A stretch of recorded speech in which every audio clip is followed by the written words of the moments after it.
Welcome back to my new blog. আশা করি তোমরা সবাই ভালো আছো, সুস্থ আছো। আমরাও খুব ভালো আছি, জাস্ট ফাটাফাটি আছি। তো আজকে আমাদের বাড়িতে আনন্দের দিন না দুঃখের দিন, কিছু সেই ফিলিংসটা প্রকাশ করানো যাচ্ছে না। কারণ আজকে হচ্ছে আমার বাবার রিটায়ারমেন্টের দিন। আমার বাবা এতদিন পৌরসভার বড়বাবু ছিলেন, তো আজকে আমার বাবা রিটায়ার করেছে। তো আমি মাকে বলবো কিছু বলার জন্য। মা তুমি বলো কিছু আজকে বাবা। মা আমার কি বলবে, ভীষণ আনন্দ হচ্ছে। বাড়িতে থাকবে, নাতনিকে নিয়ে থাকবে।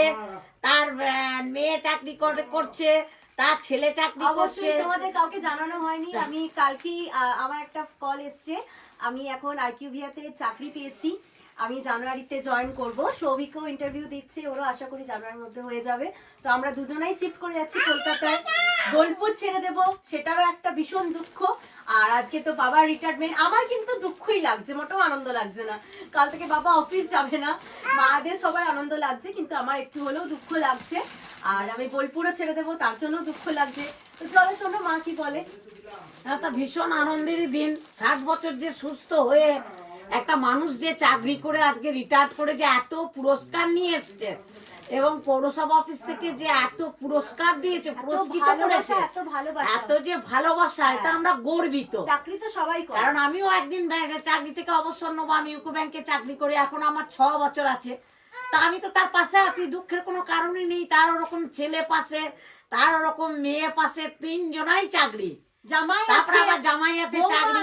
আমার বৌমাও চাকরি করতো, কারণ আমি দেখছি যে বৌমায়ের এতটা ভালোবাসা তখন পাবো না, ব্যাগ নিয়ে নিয়ে ছুটবে। তো সেই জন্যই আমি চাকরি করা বৌমাকে নিয়ে নিই। তবে আমি যা বৌমা পেয়েছি, ও চাকরির বড় বাবা, আমার আর দরকারই লাগবে না চাকরির। তা বাড়িতে এখনো পর্যন্ত 3টে চাকরি।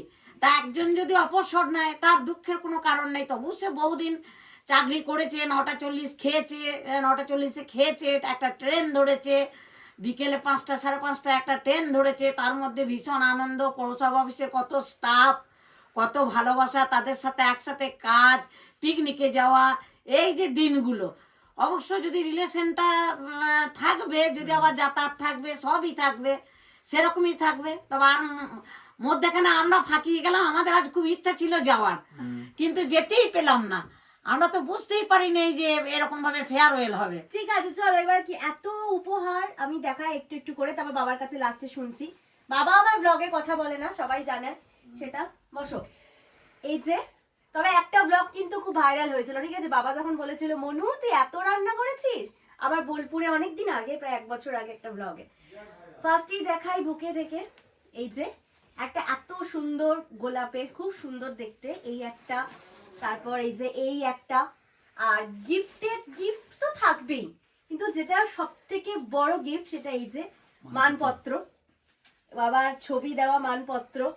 আঙ্কেলরা এতই সারপ্রাইজ দিয়েছে যে আমার ফেসবুক থেকে খুঁজে এই ছবিটা বার করে বাবার জন্য দিয়েছে আঙ্কেল আন্টিরা। তো খুব ভালো লাগছে এই মানপত্রটা দেখতে। আচ্ছা, তারপর দেখাই এই যে মিষ্টি, আমার বাবার প্রিয় খাদ্য। আমার বাবা খাদ্য রসিক, ঠিক আছে? সেই জন্য বাবার প্রিয় খাদ্য এই যে মিষ্টি। খুব সুন্দর একটা হোয়াইট খাদির শার্ট, দারুণ দেখতে। তার সাথে এই যে এই ব্লেজারটা, এত গিফট পেয়েছে। আমরা ভাগও করে নিয়েছি, হ্যাঁ কে কোনটা নেবো, ভাগ হয়ে গেছে কিন্তু আমাদের। এই যে এইটা, এই শালটা পেয়েছে, শালটা মাকে দিয়ে দিয়েছি। না না, শালটা আমি নেবো না, শালটা ওনার খুব প্রিয় মানুষ, তা এটা সেটা তাকেই দেবে। কে গো? সেটা হচ্ছে যে ওনার মা তো আছে না কোনো, এটা ওনার গলায় জড়িয়ে দেবেন, ওটা ওনারই পাওয়ার অধিকার। হ্যাঁ ঠাকুমার, এই শালটা ওনারই পাওয়ার অধিকার। তাই ওনাকে দারুণ, মানে শালের রংটাও দারুণ দিয়েছেন, যা ওনার উপযুক্তই হবে।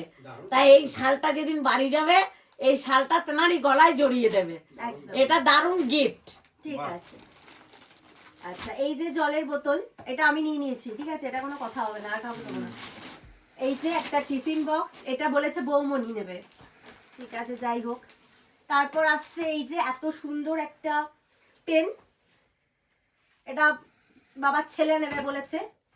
আর এই দুটো পেন তার আর এক ছেলে জামাই, তাকে দেওয়া হবে। আর সব ভাগাভাগি করে সর্টেড। আর এই যে সঞ্চয়িতা, এটা কিন্তু আমার মনুর। হ্যাঁ মনু, তোমার এটা, তুমি আবার তাকিয়ে দাও দেখে। ও আচ্ছা, ও কোনো ইন্টারেস্ট নেই এসব ব্যাপারে। যাই হোক, এটা হচ্ছে ওর। আর এই ডায়েরিটা মাকেই দিই নাকি মা? না না, ওটা থাক। না না, তুমি নাও, এটা তোমার। যাই হোক, এই ছিল গিফট। আর এই যে ছাতাটাও আমার মায়ের। মা মাথায় দিয়ে অফিস যাবে, বাবার এখানে কিছু নাই, বাবা শুধু মানপত্রটা আছে, ঠিক আছে। আর মিষ্টিটা?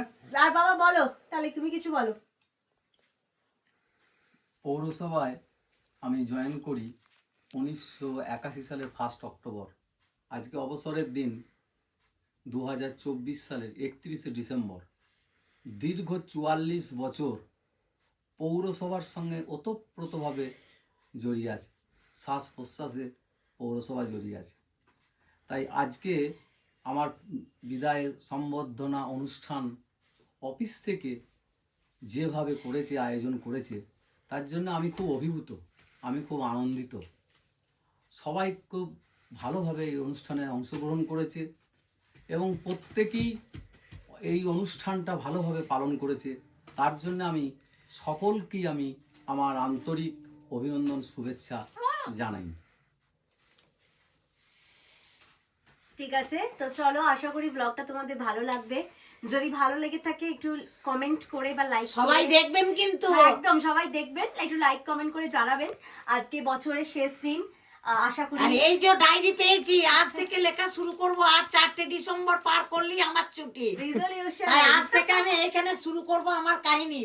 একদম তোমরা দেখতে থাকো। হ্যাঁ, তো তোমরা আজকে 31 ডিসেম্বর, আশা করি বছরটা সবার খুব ভালো কেটেছে।